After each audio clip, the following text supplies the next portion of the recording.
সুলাইমান, কি ব্যাপার বলো। আমি একটু ব্যস্ত আছি, মানে কক্সবাজার প্রজেক্ট নিয়ে একটু ঝামেলা আছে, তাড়াতাড়ি বলো। ভাই, আপনি তো জানেন এলাকায় আমরা কি করি। আমার পূর্বপুরুষরাই এলাকার নেতা ছিল, চেয়ারম্যান ছিল, মানুষের উপকার করি। এইবার আমি এই যে নওশাদ মোল্লারে ফেল করাইছি, ফেল করানোর পরে এই নওশাদ মোল্লা গুম হয়ে গেছে। এখন নওশাদ মোল্লা গুম হয়ে গেছে, কারা যেন আমার নামে মামলা দিচ্ছে। আমি তো ভাই এলাকা ছিল, আপনি বিষয়টা একটু যেভাবে ম্যানেজ করেন ভাই। না, আমি তো সব ব্যাপারগুলি তোমার জানি, তোমার সাবধানে থাকতে হবে। ঠিক আছে, আমি দেখছি ব্যাপারটা। ভাইয়া, সে কখন থেকে তোমায় কল দিয়ে যাচ্ছে, তুমি ফোন ধরছো না, ফোন সাইলেন্ট করা।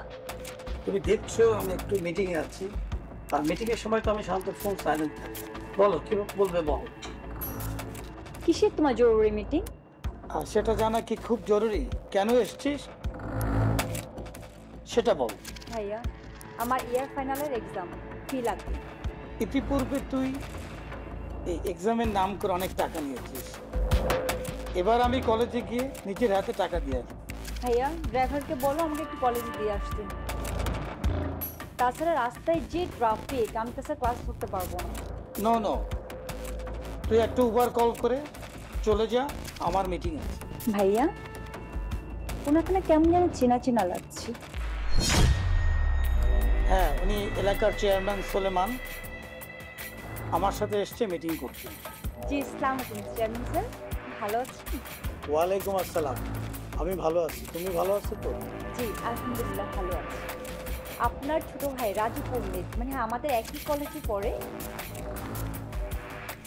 আমার ফ্রেন্ডই বটে।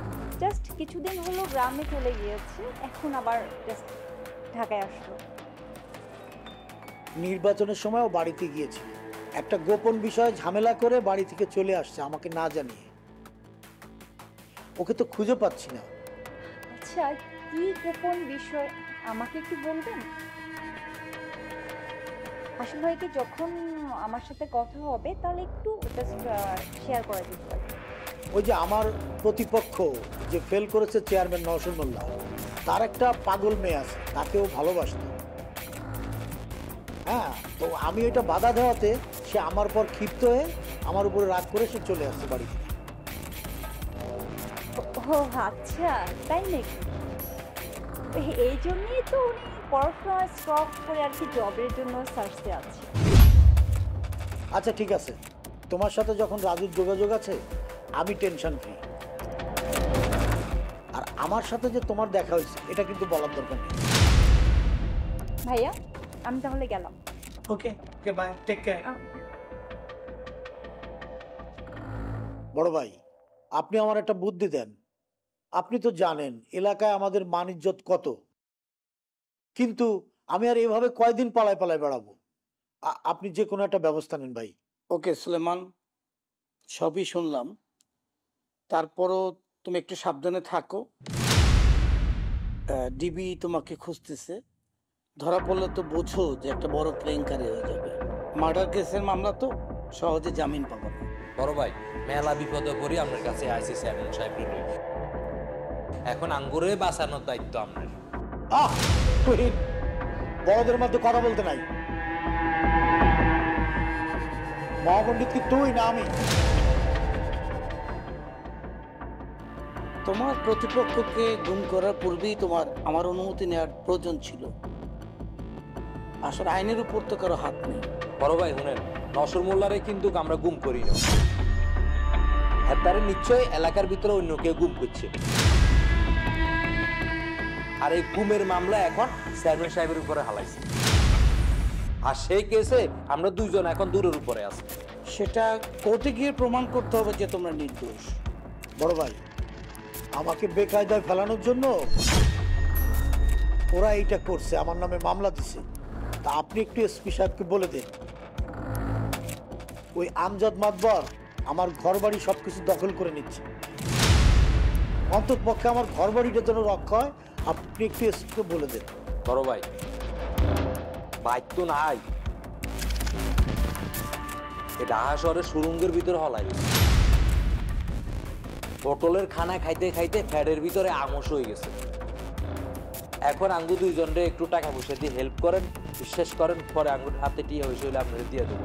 আঙ্গুর একটু বাঁচেন, আমরা আল্লাহ দয় বড় ভাই আমার কাছে আইসি দেবো। এই, তুমি থামো। তোমার টাকা পয়সা কত লাগবে সেটা আমি দেখতেছি, এত কথা বলো কেন? ভাই ঠিক আছে, তুমি টাকা পয়সা নিয়ে চিন্তা করো না। লাভান শোনো, তুমি হচ্ছে আমার লোক। টাকা পয়সা প্রশাসন কোনো কিছু নিয়ে চিন্তা করো না, আমি দেখছি। আর তুমি একটু সাবধানে, একটু সাবধানে। আচ্ছা ভাই, তাহলে আমি আর এলাকায় গেলাম না, এই ঢাকায় থাকি। একটু কাটাকাটি ভাই ঠিক আছে, আমি যদি ফোন দেই এই ফোনটা ধরে অথবা ব্যস্ত থাকলে পরে ব্যাক করবো ভাই, ঠিক আছে? আমি যদি না পাও আমাকে টেক্সট করে দিও। আচ্ছা ভাই, ঠিক আছে। আসসালামু আলাইকুম। এই চল।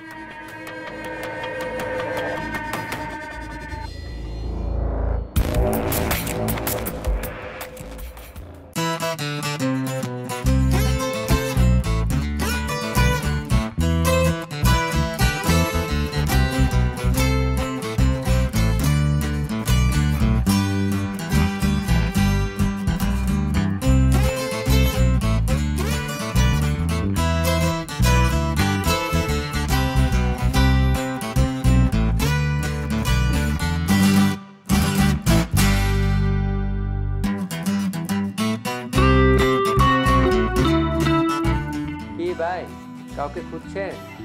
দেখে দিব? না না, কাউকে ডাকতে হবে।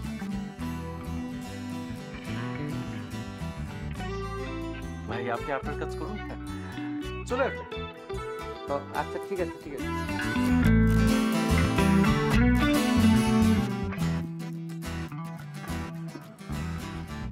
এই তোমার আসার সময় হলো? এটিকে আমার ক্যাম্পাস। কয়টা বাজে? কতক্ষণ ধরে আমি এখানে বসে আছি? এটিকে আমার ক্যাম্পাস। ক্যাম্পাস তো তোমার। আর তোমার ক্যাম্পাসের মানুষজন কেমন? মানে সবাই মনে করে একটা চিড়িয়াখানা, একটা নতুন জন্তু এসেছে, সবাই হা করে তাকিয়ে থাকে। আর নানান লোক নানান ধরনের প্রশ্ন করছে। ডিসকাস্টিং। দেরি হলো কেন সেটা বলো। বাসায় গাড়ি ছিল না, তারপর রাস্তা প্রচুর ট্রাফিক ছিল, অনেক কষ্ট করে আমি এখানে আসছি। আচ্ছা, আমার একটা প্রশ্ন, কিন্তু তোমাকে সত্যি করে বলতে হবে, তুমি কি আমাকে সত্যি সত্যি ভালোবাসো? কি বলো তুমি? তোমাকে আমি ভালোবাসি কিনা নতুন করে পরীক্ষা দিতে হবে? মেজ ভাড়া, থাকা খাওয়া বাবদ আমার 10,000 টাকা জমে গেছে, টাকাটা আমার লাগবে। দাও, টাকাটা কি এনেছো? টাকা তোমার 10,000 কেন, 20,000 কেন, সেটা কোনো ম্যাটার করে না। আমি তোমার কাছ থেকে সত্যি কথা জানতে চাচ্ছি। সেটা হলো, তুমি জাস্ট আমার দিকে তাকিয়ে বলো তো, তুমি কি আমাকে সত্যি সত্যি ভালোবাসো? আমার সাথে সম্পর্ক থাকাকালীন সময় তুমি গ্রামে গেছো, তোমার ফোন অফ, তার মানে বিজলি বাতি নামে কোন মেয়েটা যার সাথে তুমি সম্পর্ক অতপরভাবে জড়িত, কে সে? কি বলছো তুমি? এসব কথা তোমাকে কে বলেছে? কি বলো না বলো। তাকে ভালোবাসতে যাবো কোন দুঃখে? আরে সে তো আমার বড় ভাই সুলাইমান পণ্ডিতের প্রেমিকা। ওদের দুইজনের প্রেমে আমি বাধা দিয়েছি না, এই জন্য নানান লোক নানান কথা বলছে। আর ওইখান থেকে তো পালিয়ে তোমার কাছে চলে এলাম। ওদের জয় টিকতেই পারছিলাম না গ্রামে। আর তুমি কিনা বলছো ওর সাথে আমি প্রেম করছি? ছি ছি ছি ছি ছি। তোমার কাছে কি মনে হয় আমি হাওয়া থেকে কথা শুনে আসছি?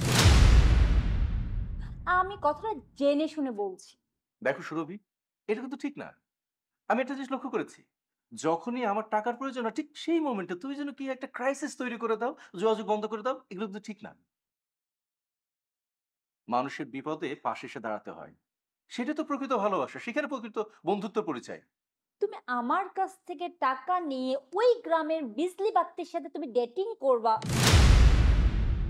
এটা কি করে সম্ভব বলো তো? এটা আমি কখনো হতে দেব না। তুমি যদি এখন আমাকে টাকা না দাও, আমার সুইসাইড করা ছাড়া আর কোনো পথ নেই। আমি গ্রাম থেকে শহরে এসেছি কেন? তোমার কারণে। চাকরি তো পাচ্ছি না। আচ্ছা থেকে একটা চাকরি পেয়ে যাই, তোমার সব টাকা সুদে আসলে আমি দিয়ে দেবো, লিখে রাখো। দাও, কোথায় লিখে আমি তোমাকে সাইন করে দিচ্ছি। সুদের সাথে আসল যদি মিলিয়ে না দিতে পারি, তখন তুই যা বলো সেটা মেনে নেবো। এই শাক দিয়ে না মাছ ঢাকতে এসো। আজকের পর থেকে তুমি তোমার রাস্তা দেখবে, আমি আমার রাস্তা দেখবো। আজকের পর কোনোদিন তুমি আমার সামনে আসবে না, না আমি তোমার সামনে যাবো। আর এতগুলা দিন আমি নষ্ট করলাম না, অযথা আমি নষ্ট করেছি। যাও, তোমার ওই বিজলি বাতি আছে না, তার কাছে যাও, ওই যে গ্রামে, তার কাছে গিয়ে তুমি টাকা চাও। আর এই ভালোবাসা পুষ্টি কিনে আমি গেলাম আমার পড়াশোনা।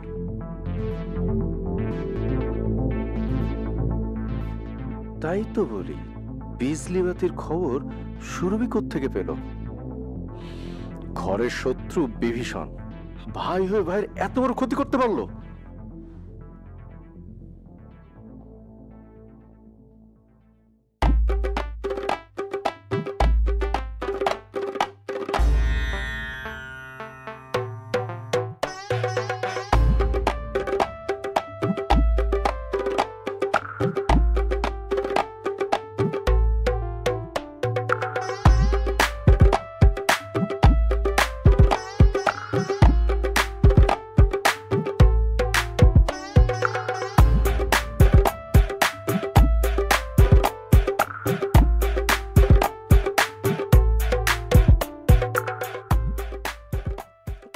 ঠান্ডা মাথা কি জ্বর তো উঠছে না? আজে বাজে কথা বলিস না তুই। মাথাতে লাগাইছেন কিনলে আপনি ব্যাপারটা? আরে মাথা হট হয়ে গেছে, প্রেশার উঠছে 250। এখন বরফ দিয়ে প্রেশার ডাউন করতেছি তুই। ডাউন হইতো না, ডাউন আরো ওখানে উঠবো। আপনি কি হাগল টাগলে গেছেন নি কোনো? হ্যাঁ, এটা কি? এটা 5 স্টার একটা হোটেল। আপনি হোটেলের ভিতরে মাথার উপরে বলক রাখা রাখছেন। হোটেলের লোকজন যদি আপনারে দেখে, আপনারে তো হাগল কইবো, কইবো কি আরামে তুই কত খেত একটা আইছি, আয়া ওই আয়া ওর নিচে হানি ওড়ে বিকেন বাসি গেছে। ও কথা কয়ে কাম ঝালামালা করিস না, এমনি ঝামেলা আছি। চতুর্দিকে খালি শত্রু আর শত্রু, কোন দিকে যাব আমি? তেল লাড়া চিনি ছাড়া মহাপণ্ডিত সোলোমন স্যারের একই অবস্থা, মাথার পরে বরফ নিয়ে। আপনার কি নেগেটিভ পজিটিভ এক হয়ে গেছে নাকি? হওয়ার পরে এই যে উচ্চতর চাপে ভুগতেছেন মনে হয়। কি সমস্যা আমি তো বুঝলাম না, কি হয়েছে আপনার? আরে এই গেন্দি জ্বর তো উঠছিল না, আমার প্রেশার উঠে গেছে, হাই প্রেশার।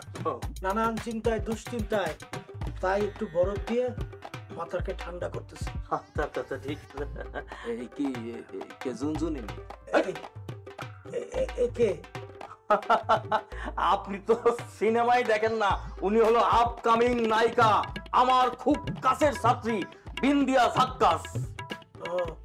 কতগুলো ছবি মুক্তি পাইছে? 8টা ছবির মহরত হয়েছে। হলে মুক্তি পায় নাই? না না, আরে বস এখন শুটিং এ শুরু হলো, মুক্তি কিনতে আইবো। আচ্ছা যাক, যেগুলো শুটিং হয়েছে আমি সেন্সর করাই দিব। আসসালামু আলাইকুম ভাইয়া। ওস্তাদজির কাছে আপনার কথা অনেক শুনেছি, তাই সরাসরি দেখতে চলে এলাম আপনাকে। ওই প্রেশার উঠছে তো, কানে কম শুনতেছি, গরমে কানে একটু ঝামেলা হচ্ছে। হ্যাঁ, তা ভালো আছো তুমি? জি আমি ভালো আছি, আপনি ভালো আছেন? না না, ভালো ছিলাম না, এখন তো অনেক ভালো লাগছে। অনেক ভালো লাগছে, তুমি আসছো যখন একটু নাচও দেখবো নাকি? পটকা, তোমার স্টুডেন্ট এই নায়িকা তো অনেক অ্যাডভান্স, আই লাইক ইট, আমার অনেক ভালো লাগছে। চেয়ারম্যান সাহেব, যদি অ্যাডভান্স না হয় তাহলে এই ফটকা আমিনের ছাত্রী হইতে পারে। তেল লাড়া চিনি ছাড়া 8টা সিনেমায় তো সাইনিং করেই ফেলছে, মহরত শেষ আরো 8টার, সামনে আরো 5টা কাজ করবে। এরে ফটকা আমি, তুই কি আর বসের লোকে কি ব্যাচলারি শুরু করছিস কেন? হ্যাঁ, তোর মাথা ঠিক আছে, তুই কি করি? হ্যাঁ, আর বসে যে মাথা গরম, তুই ভুলে গেছস আমার বসে যে তোর কারণে গুমের মামলা খাই ঢাকা সরাই পাগলের মতো ঘুরতেছে, এর লাগে তো আর বসের মাথা গরম হয়েছে, এর লাগে তো বরফ দিয়ে মাথাটা ঠান্ডা করতেছে। তুই কি কইতেছস কি? এই ফুটা সারা গানম্যান, তোর কারণে চেয়ারম্যান সাহেবের এই অবস্থা। আমি চেয়ারম্যান সাহেবের একদম খাস লোক। আমার যখন ডিবি পুলিশ ধরে নিয়ে গেছিল, তোমরা তো কেউ ছিল না। আমার যে রিমান্ডার দিছে, বাবারে বাবা, এখনো পিছন দিকে দেড় লাড়া চিনি ছাড়া। ফটকামিন, আমি যেহেতু ঢাকায় চলেই আসছি, কোনো অসুবিধা নাই। উপর লেভেলে একটা লাইন করে কানেকশন করে তারপরে আমি গ্রামে ঢুকবো, ঠিক আছে? তা এখন তুমি কোথায় উঠছো? চেয়ারম্যান সাহেব, আমার পুরান ঢাকায় ওই যে রং ঢং ডান্স একাডেমি ছিল তো, এই 2 সপ্তাহ আগে সেই এই 1 সপ্তাহ হইতেছে ক্লাস করাইতেছি। ওস্তাদজি আপনার কথা অনেক বলেছে, বলেছে এখন থেকে আপনার খেয়াল রাখতে, তাই আপনার গরম মাথা ঠান্ডা করার দায়িত্ব আমার। যাক, কোনো অসুবিধা নাই, আমি আছি না, আমি সোলাইমান খা, আমার টাকার কোনো অভাব নাই। তোমাকে দিয়ে আমি 5টা ছবি করব, ঠিক আছে? তুমি হচ্ছে মেন নায়িকা। দেহের লাড়া চিনি ছাড়া চেয়ারম্যান সাহেব আপনি উঠছেন কোথায়? আমার এই যে নায়িকার ফ্ল্যাট খালি, 2টা রুম খালি, আপনারা ওইখানে রাখতে পারি। বস এই সময় অন্য কোথাও থাকা ঠিক হইতো না। আমরা যদি অন্য কোনো জায়গায় থাকি তাহলে আমাকে রিস্ক আছে। এমনি তো অপরাধে পুলিশ আর ডিবি আগরে খুঁজতে আছে। আচ্ছা এ ভালো কি আমরা হোটেলে থাকলে আঙ্গুলায় রিস্কটা একটু কম হইব। এই তুই আবার তবে কথা করছেন। তুহিন, তুই আমারে জ্ঞান দিবি না, ঠিক আছে? কোথায় আমার ভালো হবে কোথায় আমার খারাপ হবে সবকিছু আমি ভালো করে জানি। এই আমিন হচ্ছে আমার খুব অন্তরের লোক, কাছের লোক, সুতরাং ওর কাছে থাকাটা আমার নিরাপদ, বুঝছিস? দেহের লাড়া চিনি ছাড়া। চেয়ারম্যান সাহেব, আমি গত রাতে স্বপ্ন দেখলাম আপনি ভীষণ পেরেশানের মধ্যে আছেন, তাই ভাবলাম সকালবেলা আমি বিন দিয়ে ধাক্কা নিয়ে আসি, আপনার একটু দেখা করে নিয়ে তো আপনার মনটা ভালো হবে। পটকা আমিন, তোমার প্রতি আমি অনেক খুশি। তুমি আমাকে এত ভালোবাসো, এখন তুমি স্বপ্নেও আমার বিপদ আপদ সুবিধা অসুবিধা দেখা শুরু করছে। যাক, কোনো অসুবিধা নাই, কথা পাক্কা। সিনেমা কিন্তু রেডি, ঠিক আছে? আমার সিনেমায় তোমাকে অভিনয় করতেই হবে। কোনো সমস্যা নাই। আর আমি আমার নাচের ক্লাস ওরে নিয়ে যাই, একটু উড়ুক থুরুক নাচ হবে, আপনি ফ্রেশ হয়ে আসেন। আচ্ছা, চেয়ারম্যান সাহেব বুঝলি সিনেমার ভিতরে ভিলেনের ক্যারেক্টার কিন্তু আমি করব। আরে করবি করবি তো, ঠিক আছে। এই ভাইকে সালাম দাও। তাহলে ঠিক আছে, আসসালামু আলাইকুম। ওয়ালাইকুম আসসালাম, দেখা হবে। না ঠিক আছে, যাও। ও বাবা, নায়িকা বললে হয়, আমরা তো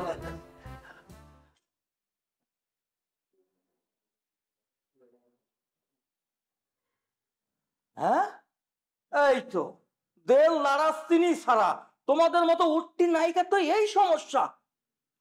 এইটা নিয়ে তোর চিন্তা করতে হইব না। এই যে নওশর মোল্লার শালা মাখন, সে যে আমার পিছে লাগছে, এইটা নিয়ে কি করবি সেই চিন্তাটা কর।